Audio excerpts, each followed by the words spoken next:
Guys ഇന്നൊരു അടിപൊളി സുഖിയൻ റെസിപ്പിയാണ്. ആരാണോ എനിക്ക് സുഖിയൻ എന്ന് പേരിട്ടതെന്ന് സുഖിയന് തന്നെ സംശയം ഉണ്ടാവൂല്ലേ?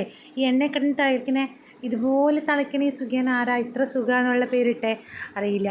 എന്തായാലും നമുക്ക് സുഖിയൻ ഉണ്ടാക്കാം അല്ലേ? അപ്പോൾ അതിന് ചെറുപയർ നന്നായിട്ട് വേവിച്ചെടുക്കുക. അപ്പോൾ ഒത്തിരി കുഴയരുത് കേട്ടോ. ചെറുപയർ ഏകദേശം നമുക്കിങ്ങനെ പിടിച്ച് കഴിഞ്ഞാൽ ഓരോന്നും ഇങ്ങനെ വേർതിരിഞ്ഞ് വന്ന ഒരു രൂപത്തിൽ.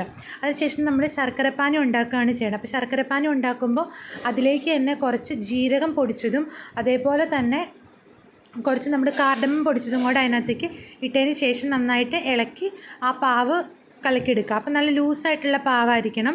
അപ്പോൾ ഇതിലേക്ക് നമ്മൾ കുറച്ച് തേങ്ങയും കൂടി ഇട്ടിട്ട് നന്നായിട്ട് തേങ്ങ ഇടും തോറും ടേസ്റ്റ് കൂടും കേട്ടോ. അപ്പോൾ നമ്മൾ തേങ്ങ ചിരണ്ടിയതും കൂടി ഇട്ട് നന്നായിട്ട് ഇളക്കി എന്നിട്ട് ഫ്ലെയിം ഓഫ് ചെയ്തതിന് ശേഷം നമ്മൾ അതിലേക്ക് വേവിച്ച ചെറുപയർ ഇട്ട് നന്നായിട്ട് ഇളക്കുക. അതിനുശേഷം ഈ ഒരു മിക്സ് ഒന്ന് ഡ്രൈ ആയിട്ട് വരണം. ഇത് വെള്ളം പോലെ ഇരുന്ന കുഴയ്ക്കാൻ പാടാണ്. അതുപോലെ ഇതെന്നിട്ട് ചൂടാറിയതിന് ശേഷം ആട്ടോ നമ്മൾ കുഴയ്ക്കണം. അപ്പോൾ ഏകദേശം ഈ ഒരു പാകമാവും. അതിനുശേഷം നമ്മളിത് കുഴച്ച് ഒരു റൗണ്ടാക്കി എടുക്കാം. റൗണ്ട് ബോൾസ് നമ്മൾ സാധാരണ സുഖം കഴിക്കുന്ന ആ ഒരു വലുപ്പത്തിൽ കുഞ്ഞിതാക്കി ഉണ്ടാക്കാം കേട്ടോ. അപ്പം ഏകദേശം നമ്മുടെ ഒരു ആവശ്യത്തിനുള്ള വലുപ്പത്തിൽ ആക്കി എടുക്കുക. പിന്നെ മൈദയാണ് ഞാൻ ഉപയോഗിച്ചേക്കണം. അപ്പോൾ അരിപ്പൊടിയും കൂടെ മിക്സ് ചെയ്യുവാണെങ്കിൽ നല്ല ക്രിസ്പിയാവും.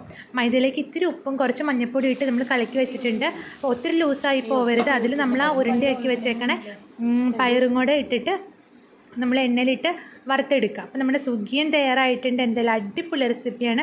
നിങ്ങളെല്ലാവരും ട്രൈ ചെയ്ത് നോക്കുക. അപ്പോൾ നമുക്ക് അടുത്ത വീഡിയോയിൽ വീണ്ടും കാണാം കേട്ടോ. അപ്പോൾ എല്ലാവർക്കും ഓക്കെ, ബൈ.